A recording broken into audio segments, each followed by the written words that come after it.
Ghost in the Shell is not cyberpunk.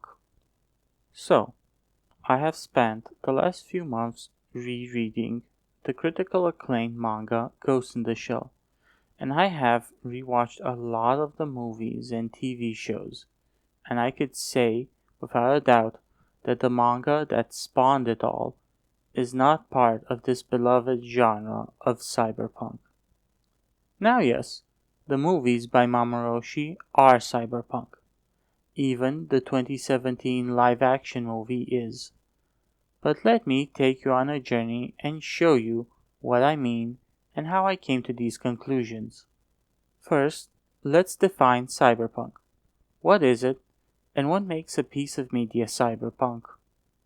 Cyberpunk is a subgenre of science fiction that centers around a corrupt dystopian future with themes of how this new atomized world crushes people under a boot enhanced by the technology that the heroes must also use in order to keep living. At its core, cyberpunk is a refutation of futurism, an older form of science fiction born in the earlier 20th century before the First World War.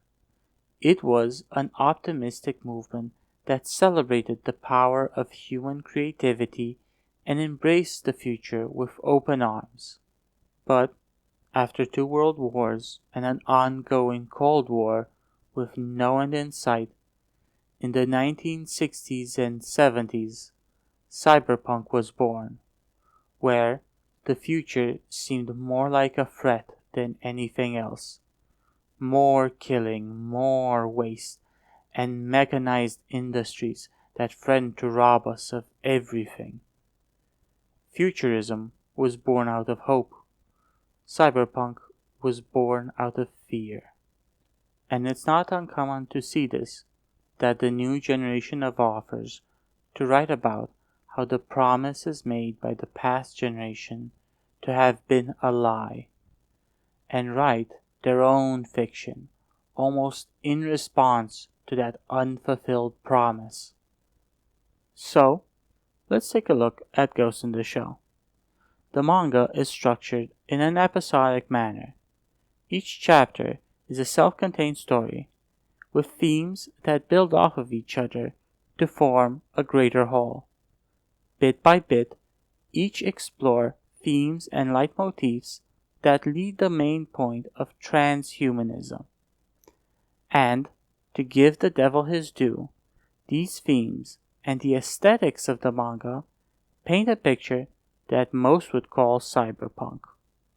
You have cyborgs and a dirty, grimy future.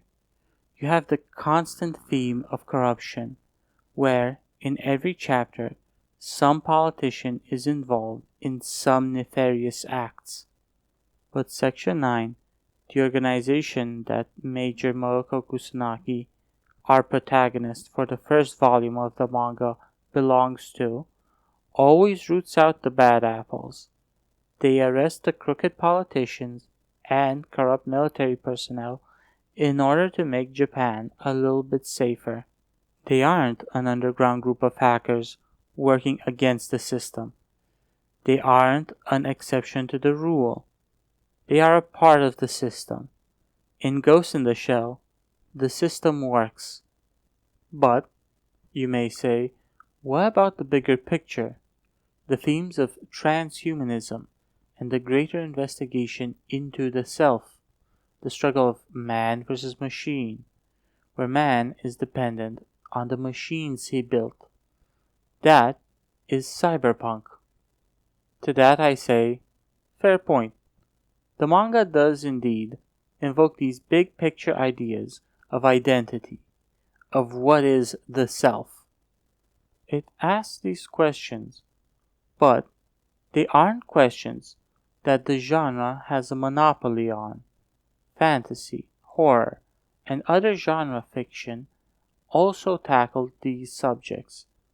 The Murderbot Diaries also handles similar topics, and no one is rushing to put the label of cyberpunk on it. The presence of these themes and leitmotifs aren't enough. It's what is done with them and how they are handled that makes a story cyberpunk. In Ghost in the Shell, the birth of true AI is seen as a thing that needs to be protected. In Chapter 9, Bye Bye Clay, where an artificial intelligence is placed into a human body and destroyed at the end, it is framed like a tragedy. Morocco, that was connected to it, laments its death. Or in Chapter 6, Robot Rando, the main theme of that story is the tightrope that Aramaki walks, as he may one day fall short of the ideal of a public servant, not the inhumanity done to the girls used to make comfort androids. That is there as world building, and to show how not to make human-machine hybrids. This story, when adapted in the 2004 movie Innocence, removed the main theme and reframed it around Bato and his commitment to save the girls that were trafficked and exploited, and even considered the people that were turned into androids as still human. This was not in the original. In fact, you may be shocked at just how different the two works are from each other. This theme of a human-machine hybrid that is present from early on, how does it end? What is the manga saying? Not the movie adaptation, the manga.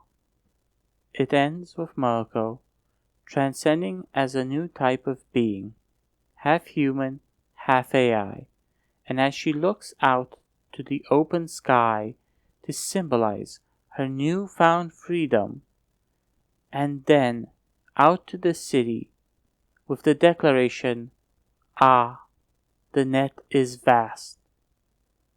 It's a sigh of relief from her as she looks onward to a new world of possibilities. This is how the manga sees the question of AI. The same scene in the 1995 movie had a more ominous edge to it, almost like a threat. And in regard to the artwork, it looks like Cyberpunk. It's busy, packed with people and life, with tubes and wires and all sorts of tech stuff. And to most people, that screams cyberpunk.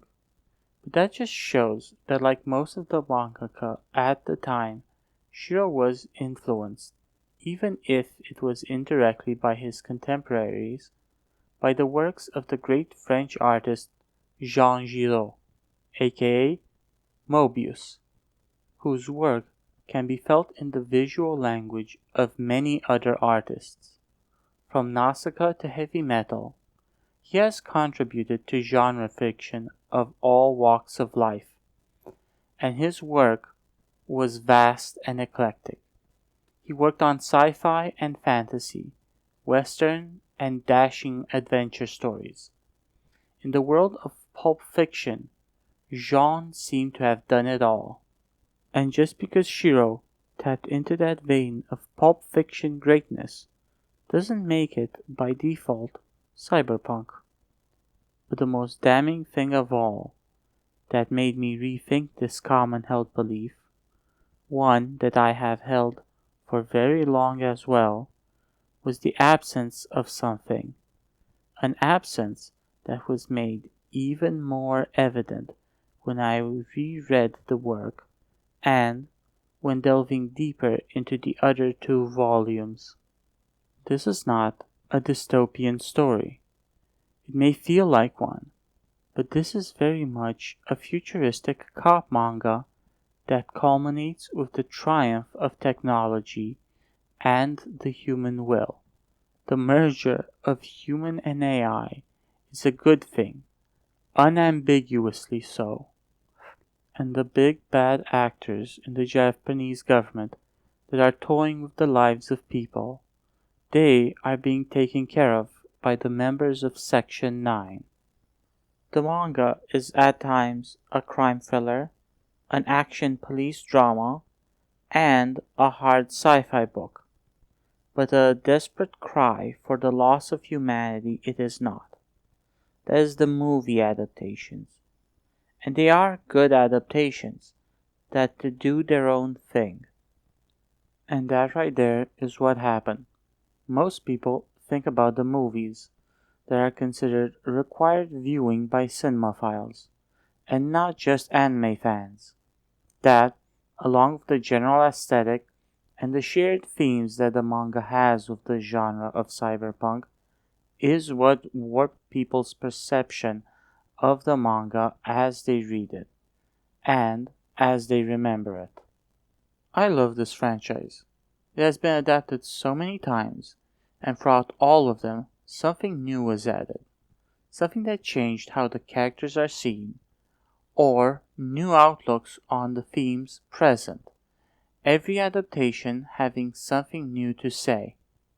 With a new adaptation on the horizon that promises to be as faithful to the manga as possible, I won't be looking at it with bated breath to see what they got right from this or that part of the comic. No, I will be looking at what they have changed. Did they make this one a cyberpunk story? And how is this new retelling any different than the rest? What is it that they are trying to say? Because they all change and deviate from the source material. Mostly for the good, because an adaptation isn't supposed to be the same story told again. It has to prove itself by bringing something new to the table. In a world of constant retellings and reboots, I came to the conclusion that it's not whether they change something from the original, but more about what is this new thing that we are seeing. Because you can have adaptations that keep the core of the original intact, but lack the courage to say anything new and meaningful, like the Psycho remake. While some of the best adaptations we know have always tried to stand out and add to the discussion, works like Scarface and Blade Runner. I love cyberpunk as a genre, and I love the genre of science fiction in general. So I want Ghost in the Shell to get its accolades, not as a pillar of cyberpunk, but as an old-fashioned science fiction comic that is futuristic in nature, that dreams to hope for a better future. Does the cyberpunk genre owe a lot to Masamune Shirow? Yes, without a doubt, but that in itself shows the fluid nature of art. So I would like to invite you to cast aside all preconceived notions from your mind and read or reread it with fresh eyes. You may fall in love with it all over again. You may even find that characters you love from other adaptations are wholly unrecognizable. But this is the original Ghost in the Shell. Thank you for watching, and if you enjoyed this video, consider liking and subscribing.